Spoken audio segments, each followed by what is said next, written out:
கலைஞர் நூற்றாண்டு விழாவையொட்டி திமுக வர்த்தக அணி சார்பில் கோவையில் கலை இரவு நிகழ்ச்சி பற்றி திமுக மாநில வர்த்தக அணி சார்பில் ஆலோசனை கூட்டம் நடைபெற்றது. கழக தலைவரும் மாண்புமிகு தமிழ்நாடு முதலமைச்சருமான மு.க.ஸ்டாலின் அவர்கள் உத்தரவின் பேரில் கலைஞர் நூற்றாண்டு விழாவையொட்டி வருங்கால தலைமுறையினர் அவரை நினைவு கொள்ளும் வகையில் எழுச்சியுடன் நூற்றாண்டு விழாவை ஆண்டு முழுவதும் பல்வேறு நிகழ்ச்சிகளுடன் கொண்டாட திட்டமிடப்பட்டுள்ளது. இதன் அடிப்படையில் கோவை மேற்கு மண்டல வர்த்தக அணி அமைப்பாளர்கள் சார்பில் கோவையில் கலைஞர் நூற்றாண்டு விழா கலை இரவு நிகழ்ச்சிகள் நடத்துவது குறித்த ஆலோசனை கூட்டம் கோவை காலப்பட்டி பகுதியில் உள்ள தனியார் அரங்கில் நடைபெற்றது.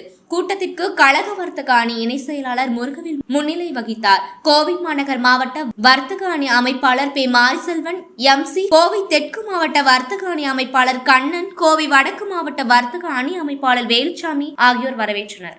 மாநில செயலாளர் காசிமுத்து மாணிக்கம் அண்ணன் அவர்களே பயன்படுத்தி நம்முடைய தலைவருடைய நினைவாற்றலை கலைஞர் நூற்றாண்டு விழாவை முன்னிட்டு தம் தலைமை கழகம் வேற யாரும் சொல்றீங்களா? ஒன்றும் பண்ணவும் பேசுங்க. காட்சி அந்த கலைஞர் கட்டுமருந்து கலைஞர் உலகம் காட்டிய துறைமுகம் அண்ணா துறைமுகம். தலைமுகம் பார்த்த தமிழரை எல்லாம் அண்ணா துறைமுகம் பார்த்து நட என சொன்னது கலைஞரின் பேனாவும் பேசும் நாவும் தானே. நாடறியும் கலைஞரின் நாவனம், நற்றமிழ் ஏதறியும் கலைஞரின் பாவனம், தீவனம் அணையது கலைஞரின் பாவனம், அன்றளத்த பூவனம் அணையது கலைஞரின் பாவனம். இவ்விரண்டும் தான் தந்தது நிர்வாணமா என்ற பாமர தமிழர்களுக்கு பகுத்தறிவு கோவனம். வராத சக்தியெல்லாம் இளைஞர்களுக்கு வராத சக்தியெல்லாம் தந்தது கலைஞருடைய பராசக்தி. அன்று இளைஞர்களுக்கு வயகராவை இருந்தது, நயகரா போல் அருவியா கொட்டியது அவருடைய மனோகரா தான். அந்த அளவுக்கு உயர்ந்த அந்த கலைஞருடைய வசனங்களை பேசி பேசி பூக்காரி மட்டுமல்ல, ராஜகுமாரி மட்டுமல்ல, நந்திகுமாரி மட்டுமல்ல, அனைவரும் கலைஞரின் வசனத்தை பேசி பேசி வளர்ந்தவர்கள் அவர்கள். அது மட்டுமல்ல, வண்டிக்காரமையிலிருந்து அம்மையை பணியில் 75 படங்கள் எழுதினவர்.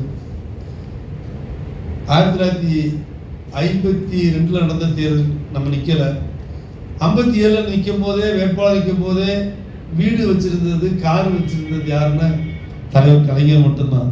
அன்னைக்கு அண்ணாட்டு கிடையாது, நாவலட்டு கிடையாது, பேராசிரியர்கிட்ட வீடு இருந்துச்சு, கார் கிடையாது.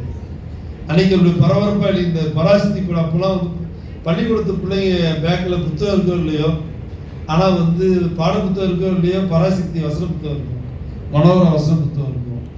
அந்த அளவுக்கு ஒரு காலத்தில் கலைஞர் கலைஞர் கருணாநிதி திரைக்கதை வசனம்னா கைதட்டுவாங்க. அந்த அளவுக்கு பிரபலமாக இருந்தார். எப்படி சம்பாதிச்சிருப்பாரு உங்களுக்கு தெரியும். Garuda Voice.